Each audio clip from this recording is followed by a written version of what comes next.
नाम मैं यार चौधरी। प्यारे विद्यार्थियों, मैं फिर से आपके सामने उपस्थित हूँ CUET 2025 के संबंध में एक महत्वपूर्ण सूचना लेकर के। CUET UG अंडर ग्रेजुएट के लिए 2025 के फॉर्म 1 मार्च से शुरू हो चुके हैं और 22 मार्च फॉर्म भरने की लास्ट डेट है। जिन विद्यार्थियों ने अप्लाई करना शुरू नहीं किया है वो लास्ट डेट का बिना इंतजार किए फॉर्म भरना शुरू करते हैं। आज मैं आपके सामने सूचना एक और लेकर के आया हूँ सिलेबस के संबंध में। बहुत सारे विद्यार्थी कंफ्यूज है कि CUET का सिलेबस 2025 और 26 के सत्र के लिए क्या रहने वाला है। तो मैं सिलेबस के संबंध में बहुत ही इंपॉर्टेंट सूचना लेकर के आपके सामने उपस्थित हुआ हूँ।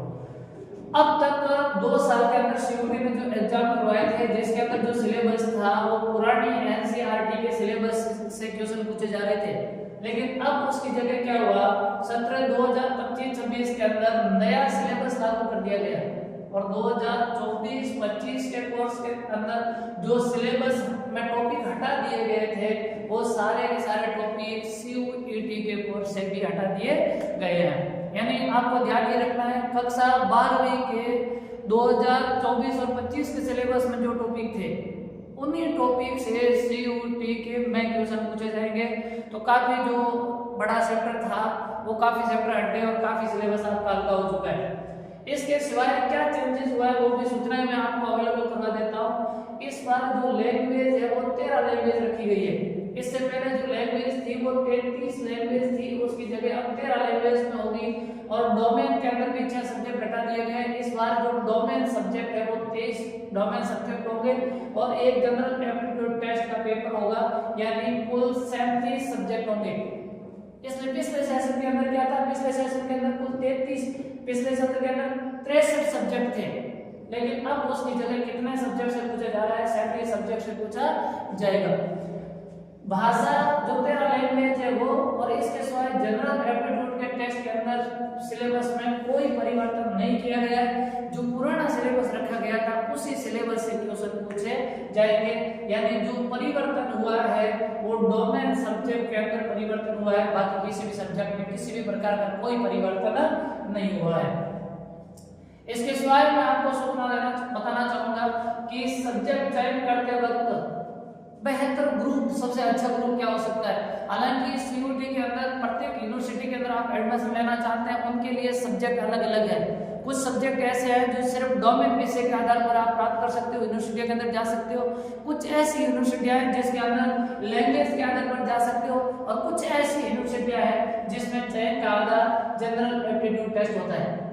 लेकिन एक विद्यार्थी को सारी यूनिवर्सिटियों का, हालांकि विद्यार्थी के दिमाग में पहले से तय होता है कि वो किस यूनिवर्सिटी में जाना चाहता है तो वो ग्रुप का चयन कर लेता है, लेकिन सभी को ध्यान में रखते हुए बेहतर ग्रुप के लिए मैं आपको सजेस्ट करना चाहूंगा तो प्रत्येक विद्यार्थी एक लैंग्वेज सिलेक्ट करे, एक GAT का जनरल एप्टीट्यूड टेस्ट सिलेक्ट करे और 3 सब्जेक्ट लेकर के चले। यानी वो कम से कम कितने सब्जेक्ट भरे, 5 सब्जेक्ट को CUET के अंदर भरे। मार्किंग वाला बता देते हैं, अगर क्वेश्चन राइट होता है तो +5 नंबर जोड़ेंगे और अगर कोई क्वेश्चन गलत होता है तो -1 नंबर कटेगा। इस प्रकार की मार्किंग लेने वाली है। यानी आप कोई भी क्वेश्चन राइट करके आते हैं तो 5 नंबर आपके जुड़ेंगे और अगर कोई क्वेश्चन गलत होता है तो -1 नेगेटिव मार्किंग होगा। प्रत्येक विषय से 50 प्रश्न पूछे जाएंगे। पिछली बार क्या हो रहा था, 50 क्वेश्चन दिए जा रहे थे उसमें से कुछ 40 क्वेश्चन करने थे, लेकिन इस बार ऐसी कोई प्रावधान नहीं है। 50 क्वेश्चन पूछे जाएंगे और सभी क्वेश्चन करने अनिवार्य होंगे और इन क्वेश्चनों को करने के लिए जो समय दिया जाएगा वो 60 मिनट का समय दिया जाएगा। 60 मिनट के भीतर 50 क्वेश्चन आपको करने होंगे, 50 ही आएंगे और सभी क्वेश्चन आपको करने अनिवार्य होंगे। इसके साथ शुल्क के बारे में बहुत सारे विद्यार्थियों का ये क्वेश्चन था कि क्या शुल्क रहने वाला है। अगर आप 3 विषय चयन करते हैं तो 3 विषय के अंदर आपका जो शुल्क है वो 1000 रुपये रहने वाला है और इसके बाद आप एक्स्ट्रा एक विषय चुनते हैं तो प्रत्येक विषय के लिए आपका 400 रुपये अतिरिक्त शुल्क लगने वाला है। यानी इस 3 सब्जेक्ट के बाद अगर आप एक जोड़ेंगे तो प्रति सब्जेक्ट में 400 रुपये आपके अतिरिक्त साथ में जुड़ते जाएंगे। ये जो संपूर्ण पेपर होगा कंप्यूटर बेस्ड टेस्ट होगा। यदि आपको कंप्यूटर की स्क्रीन पर दिखेगा और वहीं से आपको टिक मार करके उनको राइट करना है। तो जो विद्यार्थी CUET की तैयारी कर रहे हैं और भी आपके कोई क्वेश्चन है तो आप कमेंट बॉक्स के अंदर लिख सकते हैं, मैं आपको जवाब दूंगा। सीयूटी की तैयारी करने वाले सभी विद्यार्थियों को मेरी तरफ से शुभकामनाएं, ढेर सारी बधाइयाँ।